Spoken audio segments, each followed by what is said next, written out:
now we're chit-chatting with Karl. Hi, Karl. He's telling us about his experience, with the IRS. Hello? Yeah, sorry about that. Oh. Yeah, I did myself, but I'm just coming out of Evansville, so I went and talked to this man's probation officer because he had an ankle bracelet on. And then we went and talked to the federal public defender for him. And she said that this man, she's known for 2 years, and she thought the guy was conning him because she said, man, you made a 180-degree turn in your filings and your paperwork. She said, who's this man sitting next to you? He said, that's Karl Lentz. And it's like, she thought I was like a free man in Montana, so she was really, really nervous when we first got there. She was like shaking her legs real bad. And then after about an hour, she said, wow, you're a really nice man, and I apologize the way I treated you when you first walked in, and I see that you calmed this man down, and he seems to be really happy, and his wife, everybody seems to be getting along better because he was doing all this crazy paper filing and this fraud class stuff.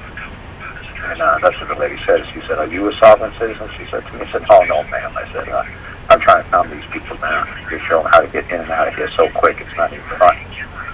So I said to her, so we were told about 4 felonies he had. And right off the bat, I read the case against him. And, he paid me good money come down here. And there's 31 pages, so I got just past the first page. I got to the 4th line. And it says, income taxes due and owing. So I stopped, and I started looking through the bill, or the bill of the papers. And I went through the 31 pages real quick, the rest of the pages, and I didn't see anything. So I stopped on page 27, and well, maybe there's an impact statement there. It's like, there wasn't even an impact statement. And I got up off the dining room table, and I left. I said, I'm going back to the motel, I'm done. He said, what? I said, they got a paper case. I said, a paper case. I said, there's nobody here who's going to testify. They got no bill of particulars. I said, no impact statement. You're done. I said, there's a paper case. I said, when can we talk to your attorney? He said, Wednesday. So that was Monday. So I drove him around for a couple of 100 miles, and I explained life to him a little bit, and we went to talk to his lawyer. And his lawyer backed me up everything I said. He said, yep, you got to confess on yourself, and the IRS does not know that money in that account is all income. It could be, I said, it could be a gift, right? She said, yes, there could be a portion of gift, right? And I said, if the IRS makes 1 penny mistake, they just committed fraud, right? She said, well, yes. So she said to him, well, we're waiting for you to do is admit that you did wrong. As soon as you admit that you did wrong, we can go across the street, we'll sign a guilty plea, we'll start your sentencing process. And she said, Karl, if you want to, you can come in for sentencing and explain why this man was so, doing like, what they call paper terrorism, why he filed so many papers and why they had those 4 criminal charges on him, like threatening the court, threatening the United States. I said, that won't be necessary. I said, this man is gentle as a lamb now. I said, I came here to make sure he didn't have a cache of weapons or stock food, on his house. He didn't have landmines. No, I said, he's got 3 kids, 2 dogs, a couple of cats, a parrot. He's a normal, nice guy.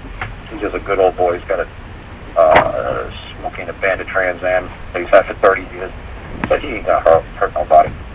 I said, they need to take this ankle bracelet off, man. This is ridiculous. And then I told her, I said, we're going to press our claim that they filed a false claim against this man. And she said, oh, they're immune. I said, yeah, the IRS agent is immune, and the judge is immune, and the IRS investigator is immune, but not Susie, and not Bobby, and not little Billy, and not Joey. She's like, oh, this is the people that are under the cloak of color of law. I said, those people who actually signed their names and destroyed this man's life, they're liable to another man. So she's like, oh. Good for you. Oh, yeah. You empower people. That's a good thing. Oh, yeah. So she actually asked me, she said, do you want to go to, she said, well, let me see. The last convention we had for public defenders was in Atlanta. She said, let me find out where the next city's going to be this year. And she's like, you really need to talk to the public defenders and explain, like, what's going on out here. Because she said, we see guys like him all the time. And the feds want to nail guys like him and put them in jail for years. And honestly, what's getting these guys all wound up And I said, well, they're desperate. They lost their job or lost their house, and so they outreach for YouTube or internet radio. And they listen to some real crazy stuff out there. And they get really desperate.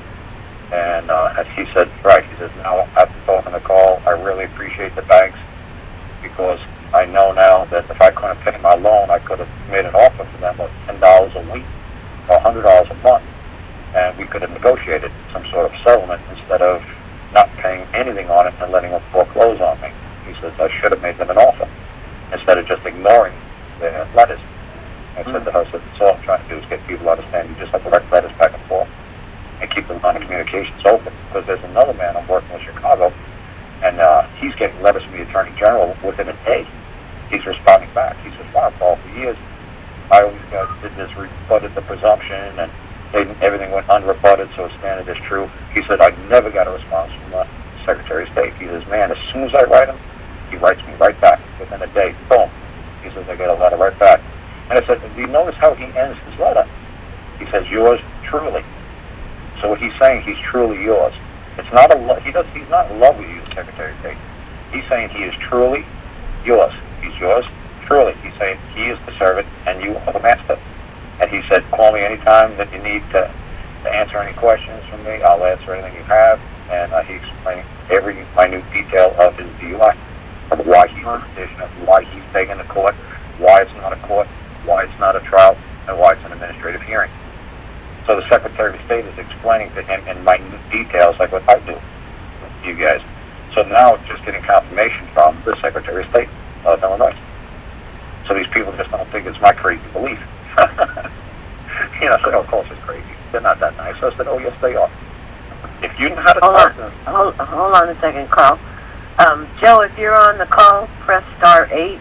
I don't know. I can't see you on here as Joe. So it's we're 12 minutes into the call. He said he was going to be on it 5 minutes into the call. So if you're on here, press *8 and I'll unmute you. Otherwise, Karl, go right ahead. All right, I'm just sitting bumper to bumper traffic on I-70 going eastbound to Indianapolis, so I'm able to talk to you folks. How's the weather over there?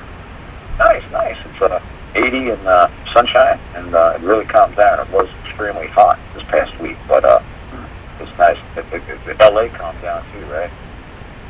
Well, it looks like it's going to rain any minute. It's so overcast right now, or cloudy. It's like monsoon weather what we're having here. Oh, you get that in August. Yeah, you get that. Yeah, it's almost August. That's right. Yeah, well, we've had it since June. It's been hot, humid. I don't like it. Oh yeah, Vegas is nice because it's dry. Phoenix is brutal because. But like I said, it's going pretty quiet here, and I did some videos. You did? Yeah, another group of people asked me if to go to northern Indiana, so I'm heading back to now. And I did like 3 days worth of videos. You know how like those Winston... Oh, these guys brought Winston Shroud in a couple of years ago, and they did some videos with Winston. So these guys really like my stuff. They said, yeah, Winston tells great stories, and he tells a lot of history, but he doesn't tell anybody how to solve anything. So I said to the guys, okay, fine. You give me the problem, I'll give you the solution. So they just kept throwing problems out at me for like 3 days straight. I just kept throwing the solution. You do that.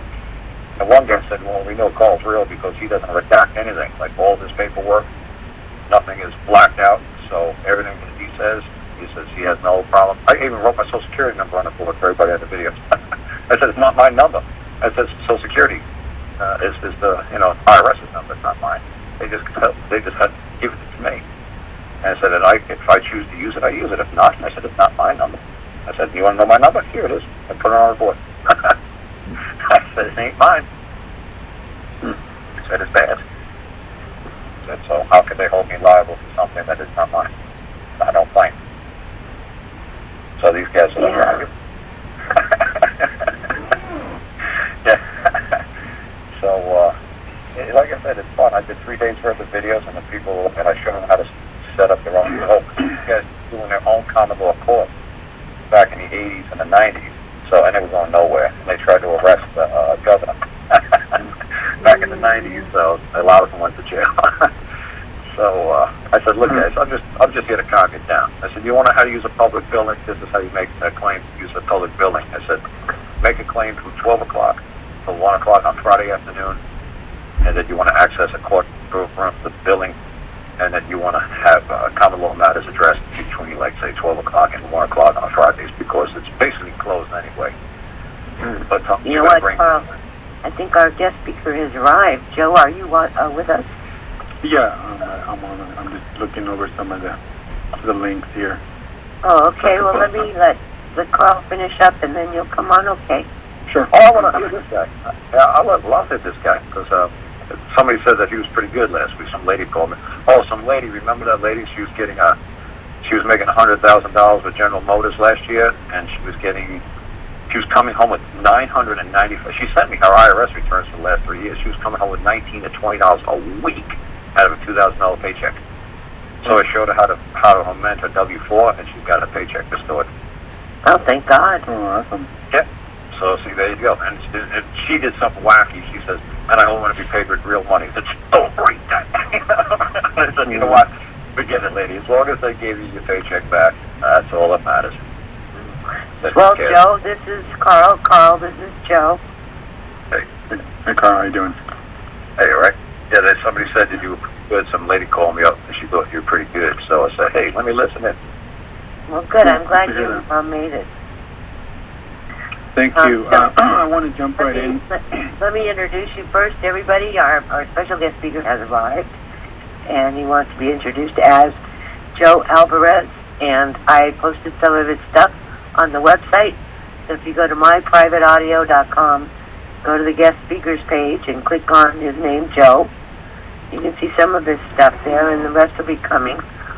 Hi, Joe. Glad you could make it. Thank you so much. Hi, Angela. Thank you. Thank you for having me back. I'm trying to get access to so that I could post some links for you guys. But I don't have. I can't. Just click in here to sign in, but it's not letting me. So I was wondering if you could let me. On the TalkShoe chat, you mean? Yeah. Oh, here, let me unmute you. Hold on a second. That might help. Say that again? Let me unmute you. That might help. Oh, okay. There you go. Oh, there you go. Okay, great. Thank you. Thank you. Appreciate that. You're coming in as a guest. Thank you. Well, you know, I'm not very good at. I'm like Howard, you know, with the computers. I don't give them much. I don't give them much patience. No, but it's just that, you know, for signing up, I do have some kind of TalkShoe account, but it's just I don't use it, so it's just that's why I came in like that. So. Okay, so what's this link you put in here? Justice.gov. Right here, this is the Department of Justice website.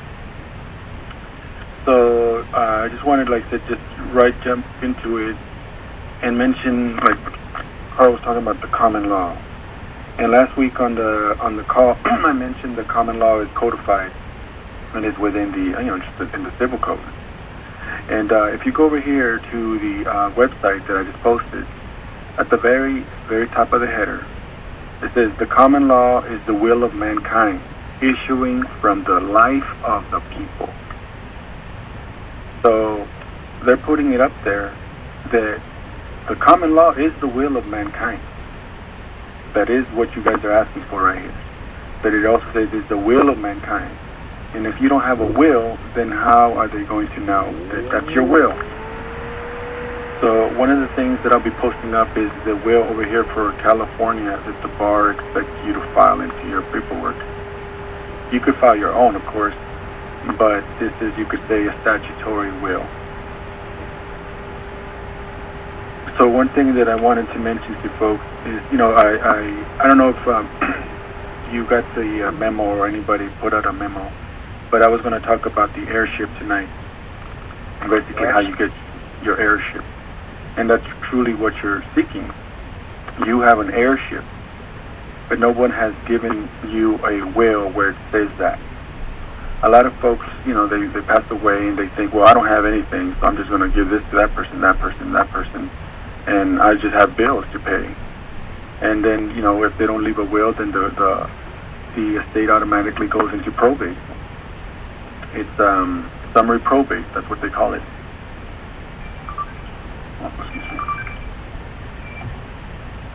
So what happens is we are right now, every time we go into court, experiencing summary probate against our estate. And again, like I spoke last time, we're the wards of that estate. So what they have done is they've created an estate for us, and then they immediately declare us dead. But at the same time, they give us the paperwork so that we could go ahead and administer the estate. And to be able to really, you could say, obtain your estate the way you're supposed to register with the Secretary of State. And there's a form that you use to do that she has available. And I'm going to try to get that. I'm sorry I didn't even think about posting that form up. And or otherwise I would have had it ready. But I'll get that for you, Angela. It's mostly, like I said last time, most of the stuff I got is for out here in California. So if you'd like to move out here, we could help you real quick. But otherwise, we're going to have to do a little digging. But it's in there, Anyways, I just want to mention and start with that is the will. The will is, folks, you need to do your will. And I'm not going to tell you all the different results of the will, but let's just say that right here in the Department of Justice, who is the debt collector for this Department of Treasury. And if some of you went to the link, I'm hoping that some of the stuff is out there, that's what they are. I'm looking at it right now, this California Statutory Will, California Probate Code. Yeah. Now at the very top of the will right there, at the very top, one of the first things it says, "This is my will. I revoke all prior wills and codicils."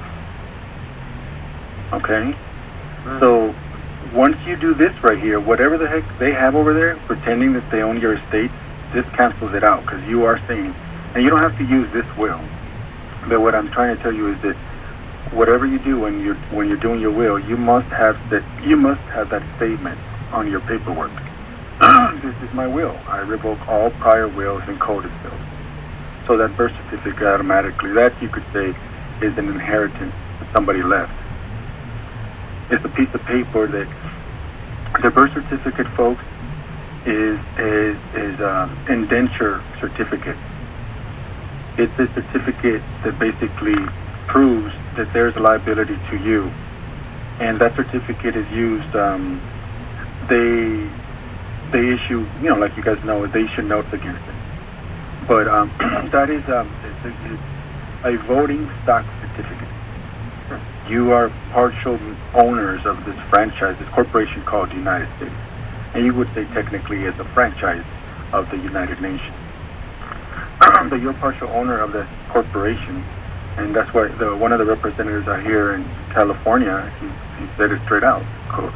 Obama is the CEO of this corporation we call the United States. So that's kind of disclosure, folks, even though they're trying to put it as a yay or a nay. But that's disclosure. Just like the paperwork that I'm showing you and the statutes that I'm showing you, they're giving you disclosure. If you see some of the stuff that I've seen in the code, it's bad. You don't know the code. They could give you organic therapy out here in California. And organic therapy, basically, that means they get to go and rip your mind out and shock you and all these things. And since they have assumed power of attorney, they get to do that. And, they'll lie on the paperwork and, they'll forge your signature, whatever they need to. So that's why it's important that you have a will and a living trust, because these are the only people that would be authorized to give you any such therapy.